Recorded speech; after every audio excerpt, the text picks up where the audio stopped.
Good morning, everyone. This is Lolly. I wanted to share a project today, and that is altered Rummikub tiles. If you've never heard of Rummikub, it's a game, and we have had this for years, and we actually play this, but many people that own the game just use it for crafts and don't play the game. We love it, by the way.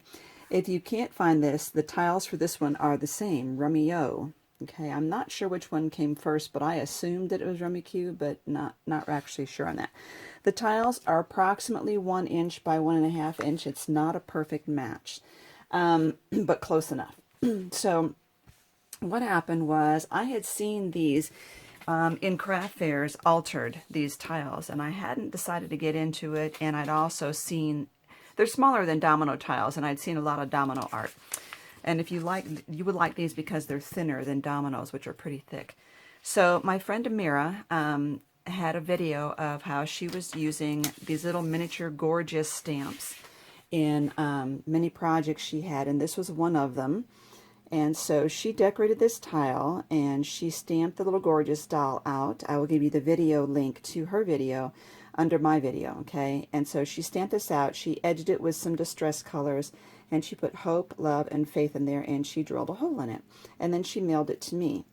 So she also gave me 2 more tiles that she had the little girl on here and the colors, but no words and no glaze on there.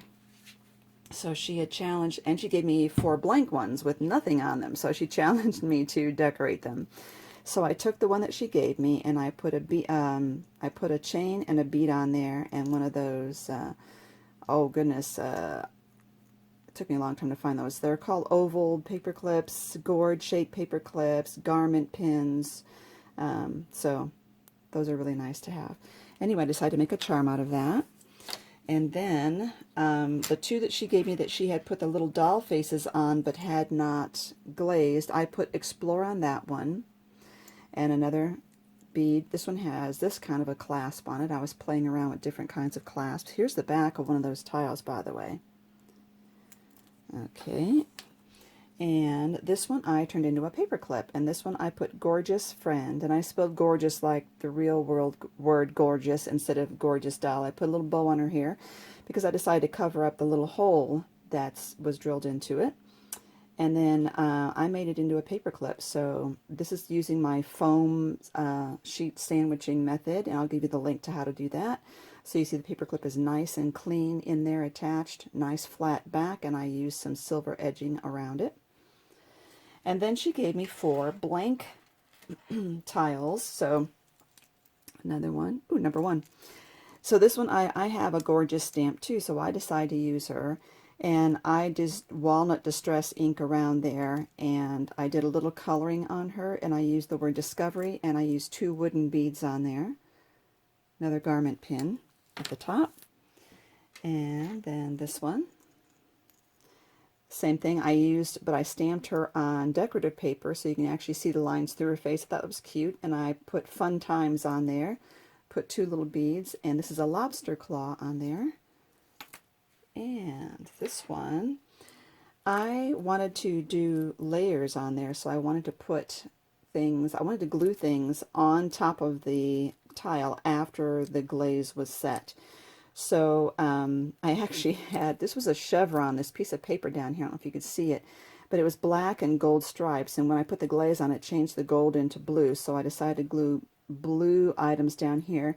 I didn't have a bead that would work, but I had some of these wooden beads that were unfinished. You can probably still see down the center there. So I just painted that blue and turquoise and just kind of played around with that. Another garment pin on the top there. And this one I really love too because I like ladybugs, and I just used some red gingham paper, a ladybug stamp. I put Create on there and a tiny little bow, and I made this one a horizontal, the landscape image instead of this way, and put 2 holes in it. So how you do these, I use regular Mod Podge on mine to attach the paper to the tile. The front of the tile is just smooth. So I used 1 layer of Mod Podge, put the image down there, pressed it down, and waited. It only takes about 15 minutes. After I was, and I had colored before I put that paper on there. And then after that was good and dry, I used Judykin's Diamond Glaze. Now it's very similar to Mod Podge Dimensional Magic. So basically the same thing. You can do one layer, let it dry. And it's pretty thick, so I let it dry overnight. And then you can put another layer on if you want, but it's really not necessary.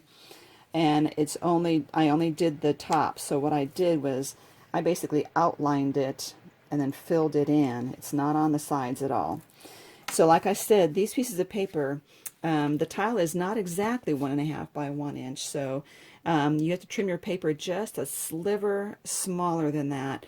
Or like Amira had done, she put it on and she actually filed it down, so that works too, so that you'll get a much better fit that way than what I did. See, my corners I just kind of hand rounded, and you can tell, whereas hers are a nice smooth finish here.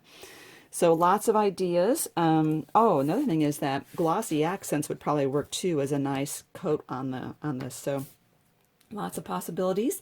I think you'll have fun trying these. I do see that you can find a lot of these on eBay. People see a lot of these in games, in thrift stores, and secondhand stores, and in garage sales. So keep your eye out for those. Or also you can go online, like I said, on eBay and buy some tiles from there. Hope you try it. It's very fun. Thank you.